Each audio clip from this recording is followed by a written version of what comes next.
Mikey, how's the boy? Boy's that, Tony? The one you sleep with. Hey, how's the boy? How am I? I got dust up the crack of my ass and I'm starving to death. Mikey Palmas was more than just Tony Soprano's enemy. He was the true definition of old-school loyalty and style in the Mafia. But why did the show kill off one of its sharpest, most complex characters so early? What the writers don't want you to realize is that Mikey wasn't just a villain. He was the backbone of the family, and his story reveals everything you missed about honor, betrayal, and the real rules of the mob. Welcome to Sopranos Breakdown. I'm Matthew, and joining me today is Matthew. Together, we'll break down the world of Tony, Carmela, and the rest of the crew, uncovering hidden details and diving into the deeper meanings of every episode. Let's get started. Mikey Palmas might have been Tony's foil in Season 1, but beneath that antagonistic role was a real-deal, old-school mafioso. The guy was sharp, literally and figuratively. Always dressed like he was headed to a GQ shoot. Turtlenecks, sport coats, clean shave. Naturally, that made him an easy target for Tony's mockery. "Hey, Mr. GQ, how's the boy?" Cheap shots, but Mikey took them. Despite the jabs, Mikey stuck to the code. He didn't like the idea of the boss talking to a shrink. Too modern, too exposed. But he also wasn't the type to gossip behind someone's back. He expected a certain level of respect, whether it was from enemies, associates, or overgrown man-children who still lived with their mothers. Loyal to Junior to the end, he carried out orders with a kind of intuitive efficiency, always one step ahead of what was expected. He even threw in his own spin when it came time to whack someone. Hijack? Byjack? Not quite Bond-level cool, but the effort was there. And say what you want about his personality, the man had standards. Always on a towel in the locker room, neat as a pin. Offered his wife a needle when she had a headache. Not exactly romance, but at least he noticed. For a guy who could kill without flinching, he had surprising flashes of domestic decency. He went out for jogs, kissed his wife goodbye, said, "I love you." Then boom, off to break someone's kneecaps. His family life, by the way, had that authentic old-school flavor. Naming the kid Francis Albert? Straight-up Sinatra worship. Of course, the Sinatra-Kennedy saga was the real cautionary tale of mob proximity to politics. Sinatra thought he'd be JFK's golden boy, until Papa Joe shut it down. All because of Frank's supposed mob ties and, well, some shared affection over Marilyn. Kennedy got elected, dumped Sinatra, stayed at Bing Crosby's place instead, and Frank took it personally. Lawford got the blame, banned from the circle, and the Rat Pack splintered. In short, real greaseball opera. Back in Jersey, Mikey had his own drama, that infamous card game blow-up. Not exactly subtle. Should have been settled quietly, captain to captain. Instead, it rattled the guests, scared off the money. Not very Cosa Nostra. And tossing a drug dealer off a waterfall. Satisfying, sure, but also a breach of protocol. That guy was tied to another crew. Sloppy moves, even if morally justifiable. Still, for all the missteps, Mikey stayed loyal. He rubbed people the wrong way, no doubt. Condescending, smug, and never quite as clever as he thought. Falling for the "how's the boy" line. Come on, that one had flashing lights and a siren. His hijack, byjack routine.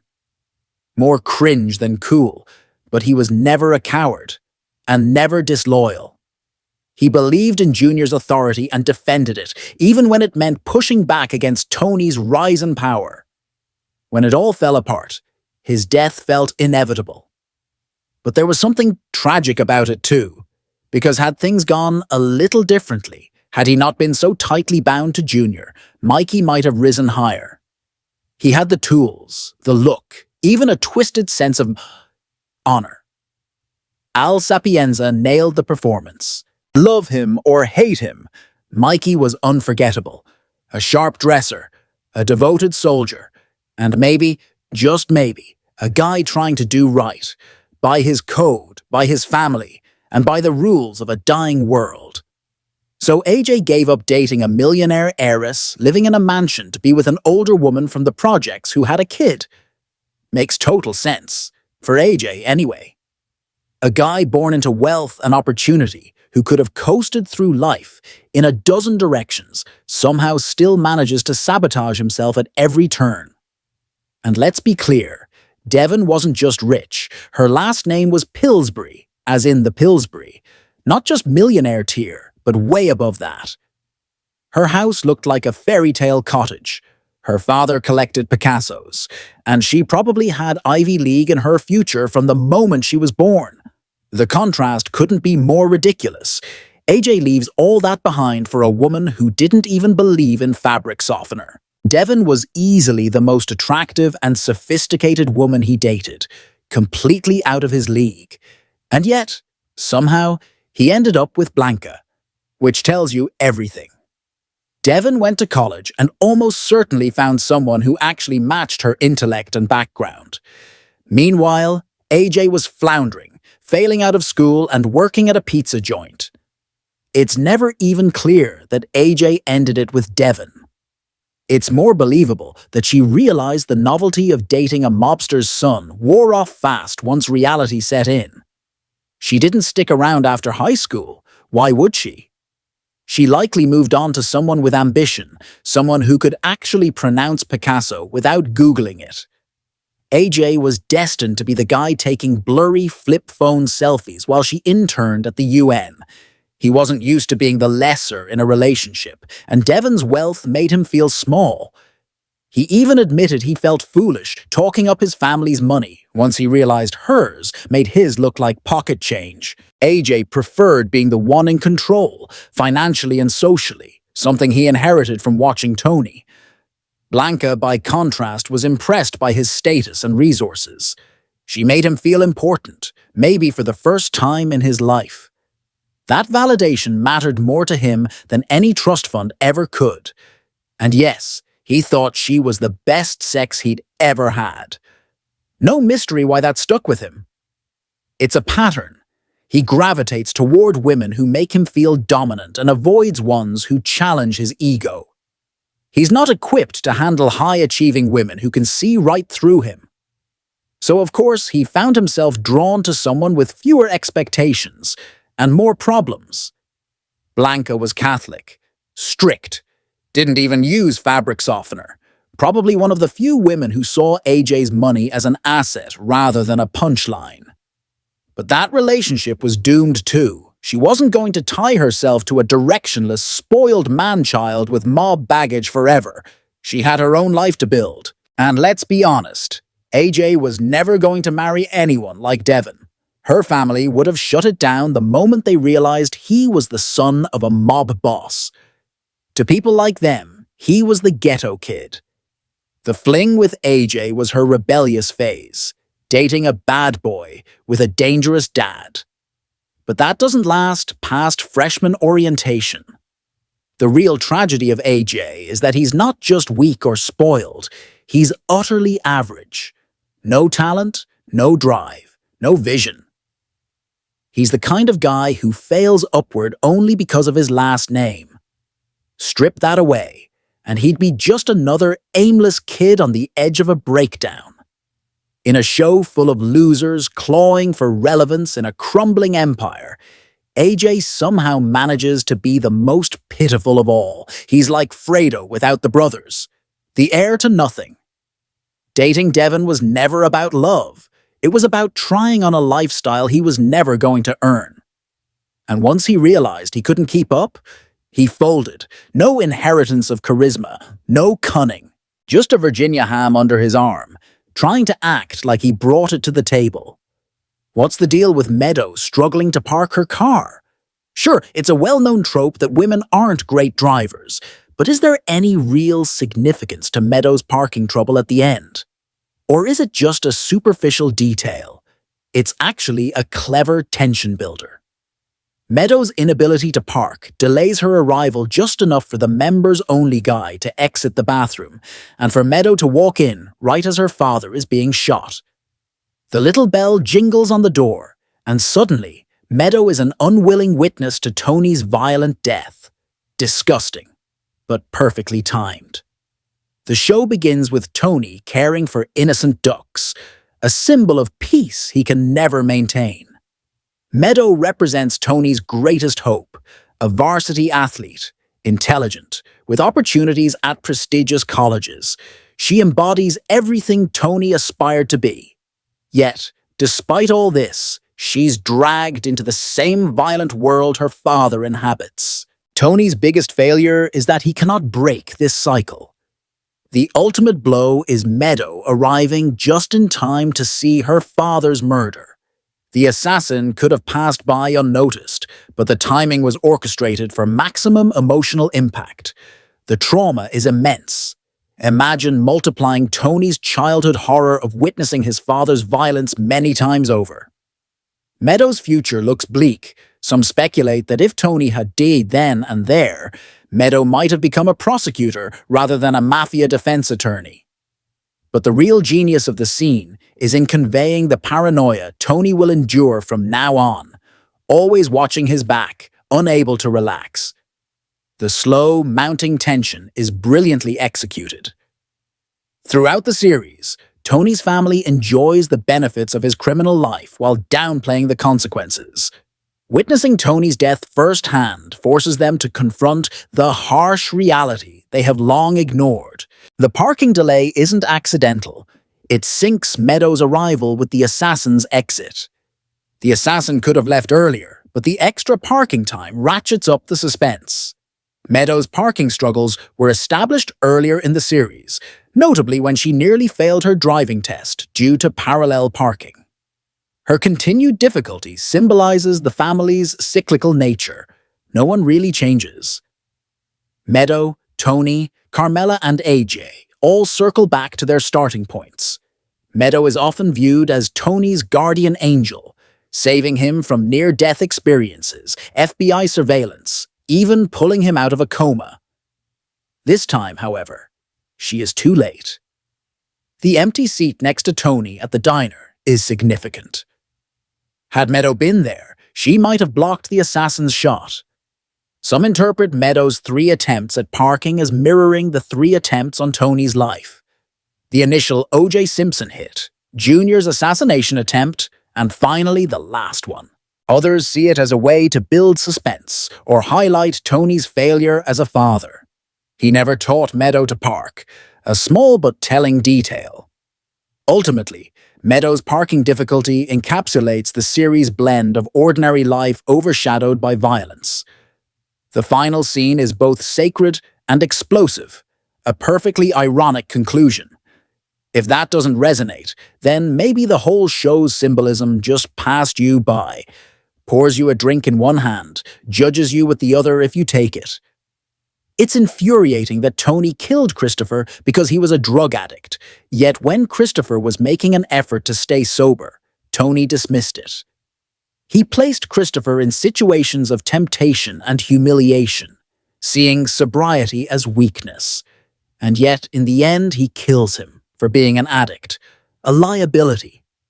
Tony had a double standard. What he seemed to want was someone who lived by the philosophy, everything in moderation, even moderation.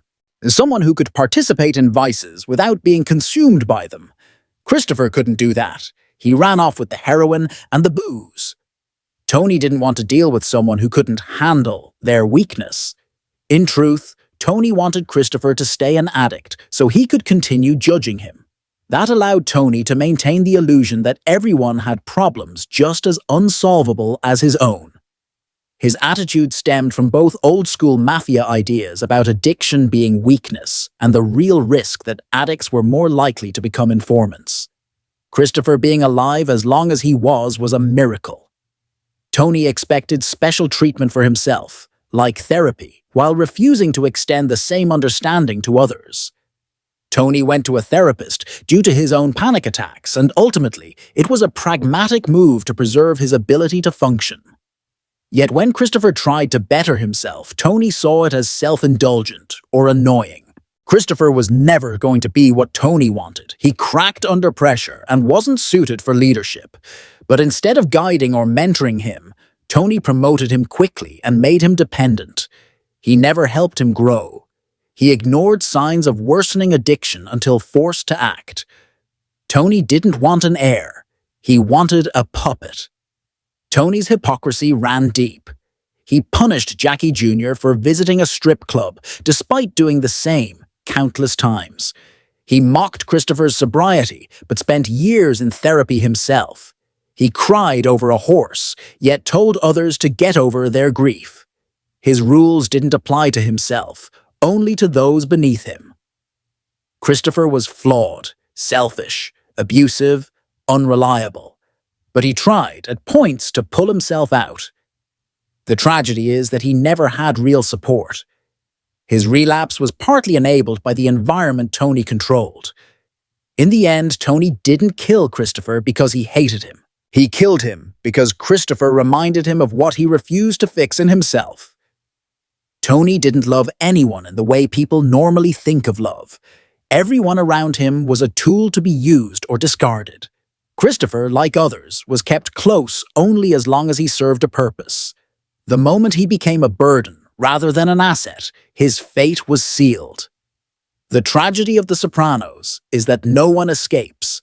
The few who try to change, like Christopher, are crushed by the weight of a world built on denial, control, and hypocrisy. Tony was the devil the whole time. You just didn't recognize it at first. How did Richie get away with what he did to Beansy? Sure, Beansy wasn't made, but Tony explicitly told Richie to back off. That was the boss himself, the motherfucking one who calls the shots. And what does Richie do? Not only ignores it, but escalates things to the point of almost killing Beansy. That's not just defiance, that's a big fuck you to the boss's orders. In a real crime family, not just a glorified crew, Richie wouldn't have gotten away with that disrespect. But Richie was a made man, and Beansy wasn't. So Richie basically got a free pass to run roughshod, because that's how greaseball logic works. There was history between Richie and Beansy, which muddies the waters. Richie claimed Beansy owed him, and Beansy did offer Richie a veal parmesan sandwich. Maybe if he'd offered a Fanta too, preferably with sugar, Richie wouldn't have had an excuse to put him in a wheelchair. A decent sandwich and a cold drink could have smoothed things over. Richie even told the waiter to hurry up, acting all zen, probably from all that meditation he did in prison. Then suddenly, bam! Richie puts Beansy in the hospital. Terrible accident, they say. Sure, the situation reminds me of Jackie Jr. and Matouche. Jackie Jr. tells Matouche everything's taken care of, but it's not, and Matouche ends up hospitalized. Beansy tells Tony, "You said he wasn't gonna bother me." But Tony's actual words to Richie were, "I'm asking you for a favor. If you do it, do it. If you don't, don't." Translation: Tony didn't have Beansy's back, and Beansy pays the price. Tony should have punished Richie more harshly, like he did after beating Ralph over the thoroughbred incident. Made guys get priority over civilians and associates. No exceptions. Richie argued he was ripped off by Beansy, but Tony, acting like a made guy, can get cheated by a civilian whenever he feels like it doesn't fit the family code. If Beansy owed Richie, Tony should have arranged a sit-down.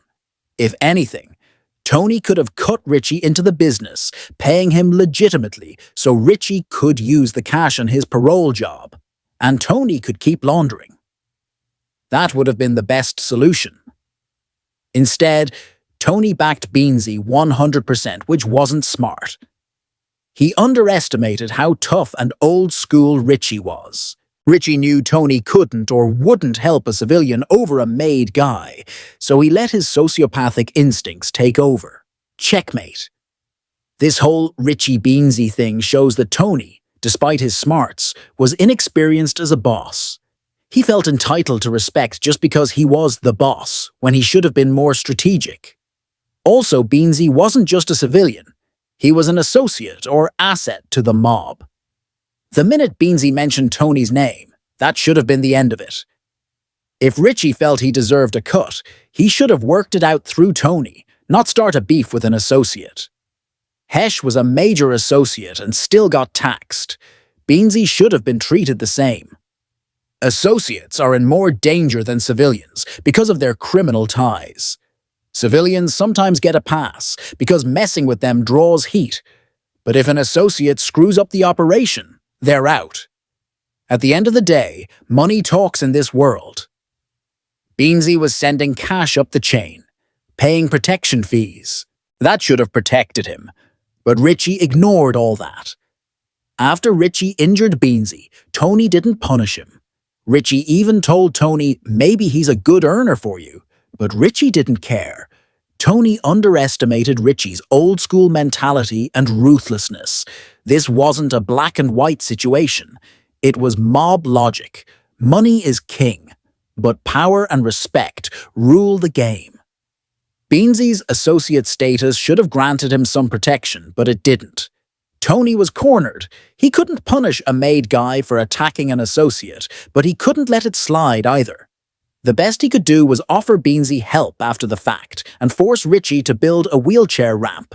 A power move, but hardly justice. Eventually, Richie's threats got serious, and that's when Janice stepped in with violence unrelated to Beansy's case. Bottom line, if you're not made, you're disposable. It doesn't matter how much money you bring in or who you pay. Your protection depends entirely on whether the boss feels like defending you. If the boss doesn't, you better learn to duck when the next car comes at you. Drop your thoughts in the comment section below. Do you agree or disagree? Don't forget to like, subscribe, and hit the notification bell for more updates. Your opinions matter, and I will see you in the next video. Thank you.